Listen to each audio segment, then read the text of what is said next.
Beda sekali antara membangun dengan kemajuan.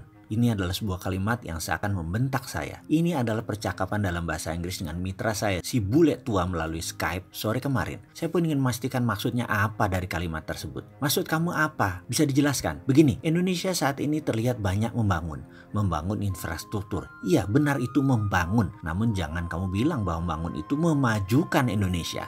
Gila kamu. Tujuan membangun infrastruktur kan untuk kemajuan ekonomi. Demikian saya berargumen. Oh, belum tentu begitu. Kamu harus melihat bagaimana dalam tanda petik cara Indonesia membangun dan dengan siapa dalam tanda petik membangunnya. Demikian dia mencoba menjelaskan arah bicaranya. Saya mau menjelaskan sedikit pengandaian. Jika dalam rumah tangga katakan kamu memiliki penghasilan 10 juta satu bulan, lalu kamu mau membangun kamar tambahan dan ingin membeli satu mobil lagi untuk kebutuhan keluarga. Kamu menggunakan pinjaman bank. Intinya kamu pakai duit orang lain. Apa yang kamu lakukan dengan pendapatan tetap tadi? Kamu ternyata hanya bisa membayar cicilannya saja. Pokoknya tidak bisa. Kamu berharap kamar tadi kamu sewakan, dikoskan, dan mobil tadi diusahakan ke GrabCar, online transportation. Bagus bukan rencana tersebut? Tapi bisnis bukan ilmu pasti di ruang hampa. Apa yang terjadi kalau tidak ada penyewa kamar tersebut sebagai kos-kosan? Apa yang terjadi kalau setoran transport online tidak mencapai target? Pasti dari penghasilan yang 10 juta tadi dibayarkan hanya bunganya saja. Pokoknya tidak akan sanggup terbayarkan. Kita terus menggantung harapan bahwa kosan akan terisi dan transportasi online akan meningkat hasilnya. Anda benar membangun, tapi belum tentu membuat maju perekonomian rumah tangga. Paham?